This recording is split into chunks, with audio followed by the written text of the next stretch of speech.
এটা বারবার শোনা দরকার। বন্ধু মহান্তি পুরীতেই যাজপুরে তিনি থাকতেন। অত্যন্ত গরিব ছিলেন, কিন্তু পরম ধার্মিক ছিলেন, ভগবানের প্রেমী ভক্ত ছিলেন। সবসময় সত্য কথা বলতেন, সত্যবাদী, জিতেন্দ্রীয়। জীবনে এত দুঃখ হলেও তিনি কখনো দুঃখী ছিলেন না। ভগবানের কথা শুনতেন, যেখানে নাম কীর্তন হতো বসতে শুনতেন। ভিক্ষা করতে গিয়ে যদি কোথাও দেখেন ভাগবত পাঠ হচ্ছে, নাম কীর্তন হচ্ছে, ভিক্ষা বাদ দিয়ে বসে তিনি হরিনাম শুনতেন, ভাগবত পাঠ শুনতেন। যদিও সব কথা হয়তো বোধগম্য হতো না, কিন্তু শুনতে ভালো লাগতো তার। এবং খুব সৎ ব্যক্তি এবং শান্ত ধীর। 2 মেয়ে 1 ছেলে। আর প্রতিদিন ভিক্ষা করেই তার জীবন চলত। প্রতিদিনের ভিক্ষা প্রতিদিন করতেন, আর সঞ্চয় করতেন না। যদি আজকে ভিক্ষা একটু বেশি পান তো কালকে ভিক্ষা করতে যাবেন না, ভগবান দিয়েছেন তো। এখন ভগবানের একটু নাম জপ করি, একটু ভাগবত পড়ি, ভাগবত শুনি, এই করে কাটাতেন। তো এক সময় তার যেখানে বাড়ি ওই এলাকায় প্রায় 8-10 মাস ভালো করে বৃষ্টি হয়নি, যার ফলে মাঠে কোনো সবজি বা ফসল হয়নি। যার ফলে একটা অন্নাভাব। তিনি ভিক্ষা করতে যেতেন, কিন্তু লোকের বাড়িতে, নিজেদের বাড়িতে কিছু নেই, আর সে একে কি ভিক্ষা দেবে। কয়েকদিন ভিক্ষা পান, ঘরে অনাহারে। তার স্ত্রী বলছেন, আরে তুমি একটু চিন্তা করে দেখো, তুমি যদি কিছু না নিয়ে আসো আমাদের বাচ্চাগুলো তো মারা যাবে, কদিন ওদেরকে না খাইয়ে রাখো। আচ্ছা, তোমার কি কোনো আত্মীয় স্বজন, বন্ধু বান্ধব নেই যে আমাকে এই দুঃখের সময় আমাদেরকে একটু আশ্রয় দেবে? এই কথা শুনে বন্ধু বান্ধব হেসে বলছেন, দুঃখের সময় কেউ আশ্রয় দেয় না, আমার এই রকম কোনো বন্ধু নেই। তবে হ্যাঁ, একজন বন্ধু আছেন, যে তিনি তো অনেক দূরে থাকেন, পুরীতে থাকেন। তিনি তো জগন্নাথকে বন্ধু বলে গ্রহণ করেন। তার স্ত্রী জানতেন না যে জগন্নাথকে বন্ধু বলে গ্রহণ করেছে। তার স্ত্রী বললেন, ঠিক আছে, অনেক দূর বাড়ি, ঠিক আছে, তো আমরা চলো সেখানে যাই, এমনি এখানে থেকে মারা যাব। তার বলছে, ওটা তো অনেক দূর, যেভাবে হোক আমরা চলি। ছোট ছোট শিশুদের আমি একজনকে কোলে নেব, তুমি একজনকে নেবে, বড়টা মোটামুটি আমাদের সঙ্গে হাঁটতে পারবে, চলো। এই করে ঘর থেকে বেরিয়ে প্রায় 120 কিলো রাস্তা,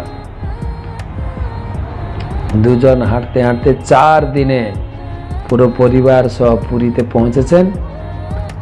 আর পুরীতে আপনারাও গেছেন, সব সময় ভিড়, এত ভিড় গেটে। তিনি আর ওই দিন ঢুকলেন না। স্ত্রীকে বললেন, আজকে আমরা বন্ধুর বাড়ি যাব না, বন্ধুর বাড়িতে অনেক অতিথি এসছেন, খুব ভিড়। বলে, আরে বন্ধুর বাড়িতে না গেলে আমরা কোথায় থাকবো, কি খাবো, আমাদের কোনো আশ্রয় নেই, পরিবার নিয়ে বাচ্চাদের নিয়ে আমরা কোথায় যাব? তখন বন্ধু মহান্তি বললেন, এই যে বড় বড় দেওয়াল, এই দেওয়ালের পাশে আমরা একটা কাপড় বিছিয়ে আজকে রাত কাটাবো, খাবো কি?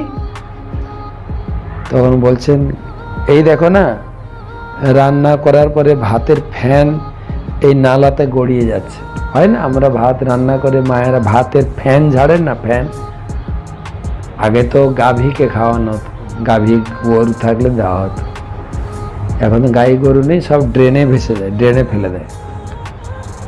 তো ওখান থেকে এখানে রান্না হয়েছে, ভাতের ফ্যান যাচ্ছে, একটু খেয়ে আমরা ক্ষুধাটা নিবৃত্ত করে আজকে রেস্ট নিই, কালকে সকালে যাব। তো বন্ধুর বাড়িতে এত ভিআইপি আছে, আজকে আমরা পাত্তা পাবো না।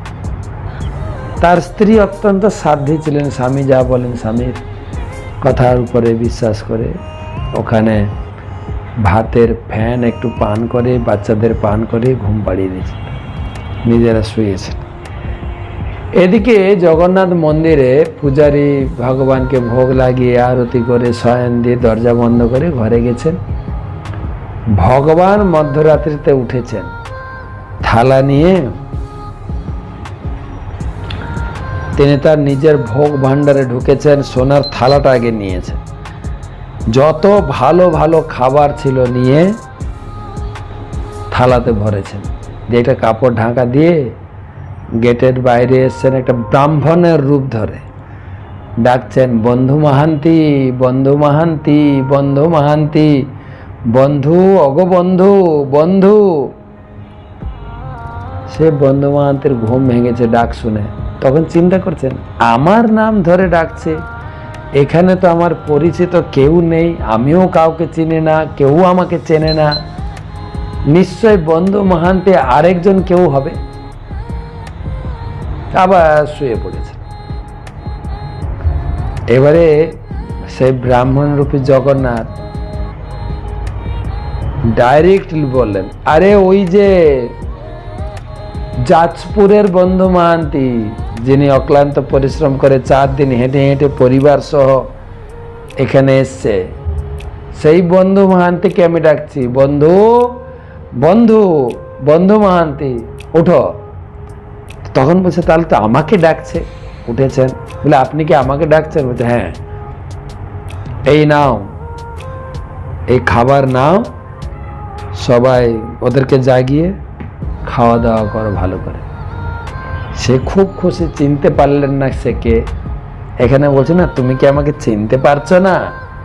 ভগবান এইভাবে সব সময় আমাদের সাহায্য করছেন, সুখে দুঃখে, বিশেষ করে দুঃখের সময় বেশি থাকেন ভগবান।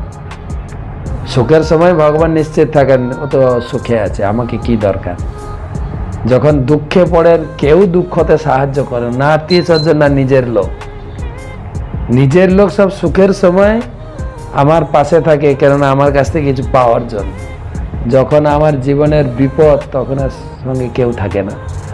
সেই জন্য কুন্তী দেবী প্রার্থনা করেছেন ভগবানের কাছে, আমাকে বিপদ দাও। কৃষ্ণ বলছেন, পিসিমা তুমি বিপদ নিয়ে কি করবে? না, আমি একটা কথা বুঝেছি, তুমি কারোর দুঃখ না পড়লে, কেউ যদি দুঃখে না পড়ে, কারো জীবনে যদি বিপদগ্রস্ত না হয়, তুমি আসো না। তাই আমি যেন সবসময় বিপদগ্রস্ত থাকি, সবসময় তোমাকে দেখতে পারি। তো এখানে বলছেন না, তুমি কি আমাকে চিনতে পারছো না? আমি কে? তোমার সঙ্গে তো সবসময় আছি। ভগবান সব সময় আমার সঙ্গে আছে, শুধু আপনি একবার মুখ ফেরে তাকে গোবিন্দ, কৃষ্ণ বলে ডাকলেই তিনি চলে আসবেন। দ্রৌপদীর কাছে এসেছিলেন, হে গোবিন্দ রাখো শরণ, যখন গোবিন্দ বলে ডাকলেন, গোবিন্দ প্রকাশিত হয়ে গেল। যেরকম এই বাতাসে, ইথার বলে, ইথারে প্রচুর লোক নাচছেন, গাইছেন, ঝগড়াঝাটি করছেন, আন্দোলন করছেন।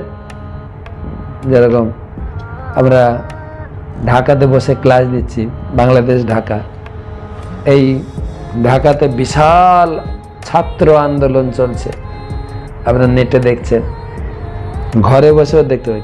কিন্তু বাতাসের ভিতরে সব আছে, এই সমস্ত চিত্রগুলো। ভাই যে ঝগড়াঝাটি করছে, কোথাও রাজনীতিক সম্মেলন হচ্ছে, সংবাদ পড়ছে, কিন্তু আমরা এমনি খালি চোখে দেখতে পাই না। যখন টিভি লাগিয়ে দেওয়া হয়, কানেকশন দেওয়া হয়, তখন দেখা যায়। ঠিক সেরকম ভগবান তো সব সময় আছে। যদি ভগবানকে অন্তর থেকে ডাকি, ভগবানের সাহায্য প্রার্থনা করি, ভগবান চলে আসবে। তাই বলছে, আমি তো তোমার সঙ্গে সব সময় আছি। তো এই খাওয়া দাওয়া করো। আর সেই খাবার পেয়ে তারা খুব খুশি। স্ত্রী ছেলে মেয়েকে ডেকে নিজে সবাই 5 জন মিলে খেয়েছেন, খুব তৃপ্তি। সে যে অপ্রাকৃত প্রসাদ, অপ্রাকৃত ব্যক্তি নিয়ে এসেছেন তার বন্ধুর জন্য। যেরকম আমরা আমার নিকট কোনো বন্ধু বান্ধবীকে সব থেকে ভালো উপহার দিই, স্বয়ং জগন্নাথ তার বন্ধুর জন্য ভাণ্ডারের সব থেকে ভালো ভালো আহার্য তুলে নিয়ে এসছেন।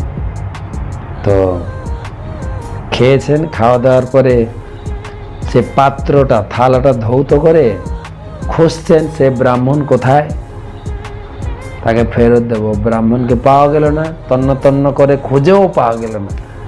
তখন চিন্তা করলেন, ঠিক আছে, সকালে উঠে ওনাকে দিয়ে দেব, সেই সোনার থালা ছিল, একদম পিওর সোনার থালায় ভগবানকে ভোগ দেওয়া হয়। থালাটাকে একটা গামছা বা কাপড় জড়িয়ে রেখে দিয়ে তার উপরে মাথা দিয়ে শুয়ে পড়েছেন। এদিকে সকালে সকালে পূজারী এসছেন, মন্দির খুলেছেন, মঙ্গল আরতি হয়েছে, এবারে ভোগ দেবেন, ভোগ ভাণ্ডারে গেছেন, থালা নেই। থালা কোথায় গেল? হ্যাঁ, থালা কোথায় গেল? থালা নেই। তখন এই খবর পৌঁছালো রাজার কাছে। রাজা বললেন, আরে ভাণ্ডারের চাবি তো ব্রাহ্মণদের কাছে, পূজারীদের কাছে, পাণ্ডাদের কাছে। চুরি করলে তারাই চুরি করবেন, তাদের সকলকে বন্দি করো, তাহলে আসল ঘটনা প্রকাশ পাবে।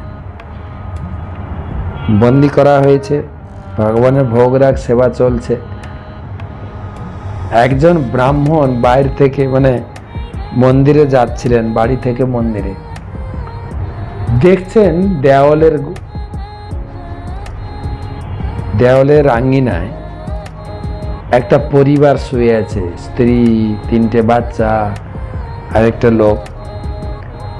আর তখন বেলা উঠে গেছে, সূর্য রশ্মি সেই থালার উপরে একটা গামছা দিয়ে জড়িয়েছিল, এক জায়গায় ফাঁক ছিল, পড়েছে, আর চকচক করছে থালাটা, জ্যোতি। সে চিনতে পারলো, আরে এটা তো জগন্নাথের থালা, ভোগের থালা, যেই থালা চুরি হয়েছে বলে সবাইকে বন্দি করা হয়েছে। আরে এই তো চোর, একে পাওয়া গেছে। জোর করে ধাক্কা ধুক্কি দিয়ে তাকে তুলেছে, এই থাপড়িয়েছেন, চোর কোথাকার, ভগবানের থালা চুরি করেছে। ও বলছে, না না, আমি কেন চুরি করব, আমি এখানে শুয়েছিলাম, আমি অনেক দূর থেকে এসেছি, ক্লান্ত। একজন ব্রাহ্মণ এসে এই থালাতে আমাকে প্রসাদ দিয়ে গেছে, আমি শুধু অপেক্ষা করছি সেই ব্রাহ্মণ এলে তাকে ফেরত দেব। চোরের কথা কেউ কান দেয়? বলে। তাকে অনেক শাস্তি দিয়েছেন, জেল বন্দি করে রাখলেন। এদিকে জগন্নাথ ওই দিন রাত্রে রাজার স্বপ্নে গেছে, রাজাকে রীতিমতো ধমকেছেন, রাজা তুমি আরামে ঘুমাচ্ছ, আর আমি ঘুমাতে পারছি না, জানো কেন?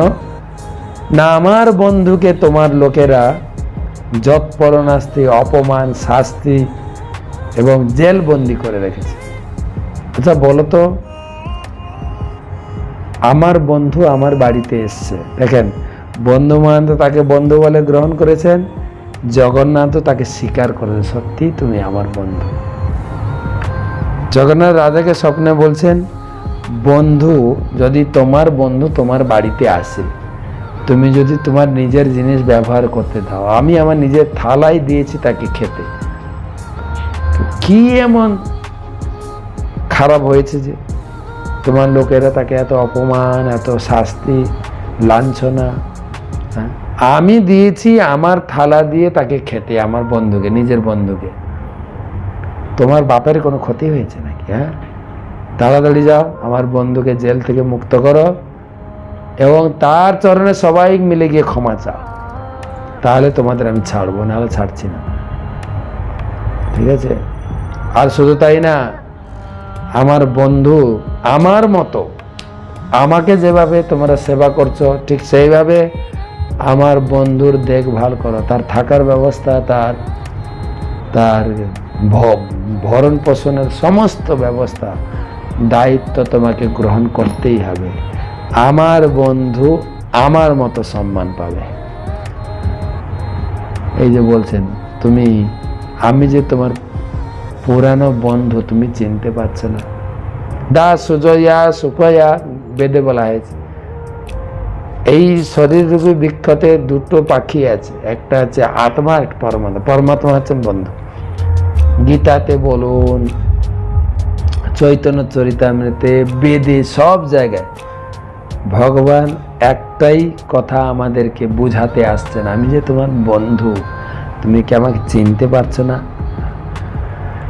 তো যাই হোক, রাজা এসে, মন্ত্রীরা এসে সেই বন্ধু মহান্তির কাছে ক্ষমা চাইলেন, তাকে জেল থেকে মুক্ত করে, তাকে অভিষেক করিয়ে, মাথায় পাগড়ি বাঁধিয়ে, রথে হাতির উপরে চড়িয়ে সারা পুরী ঘোরানো হয়েছে, তার সম্মানকে বর্ধন করা হয় এবং তার জন্য রাজা সুন্দর থাকা খাওয়ার বন্দোবস্ত করেছিলেন। এখনও বন্ধু মহান্তির আশ্রম আছে পুরী মন্দিরের গায়ে, দক্ষিণ গেটের কাছাকাছি বন্ধু মহান্তি আশ্রম লেখা আছে। তো বন্ধু, ভগবানকে বন্ধু রূপে স্বীকার করুন। বন্ধু, হে বন্ধু, তুমি আমার পাশে সবসময় থাকি। আমরা এই জগতে, আমি একজন পুরুষ হলে একটা মেয়েকে বান্ধবী রূপে স্বীকার করি, মেয়ে হলে ছেলেকে বন্ধু রূপে স্বীকার করি। কত বন্ধু আসছে, কিন্তু কারোর কাছ থেকে আমরা প্রকৃত সুখ, শান্তি বা হেল্প আমরা পাই না। কিন্তু একজন ব্যক্তি, তিনি ভগবান, নিত্যকালের বন্ধু, তিনি বলেছেন, তোমাকে আমি কোনোদিন ভুলি নাই। তোমার যে সেবা, তুমি আমার প্রতি যে সেবা করছো, নাম জপ করছো, ভাগবত পাঠ করছো, একাদশী ব্রত করছো, রথযাত্রা এত সুন্দর উৎসব করলে, আমি তো মোটেই ভুলবো না। যে যতটুকু করেছে, এক মালা করুক, একবার জপ করুক, অথবা বসে প্রসাদ পাক, সবেতে আমি তোমার প্রতিদান অবশ্যই দেব। গীতায় ন্যায়াবিক্রমণা স্বস্তি প্রপ্তাবায় ন বিদ্যতে স্বল্পমপস্য ধর্মস্য ত্রায়তে মহতো ভয়াৎ। কিঞ্চিত মাত্র কেউ যদি সেবা করে, রথের দড়ি ধরে টেনেছ, রথে জগন্নাথকে দর্শন করেছ, প্রসাদ খেয়েছ, প্রসাদ বিতরণ করেছ, জয় জগন্নাথ বলে একবার কীর্তন করেছ, যেভাবেও, আমি যে তোমার প্রকৃত বন্ধু, আমি তোমার প্রতিদান দেবই।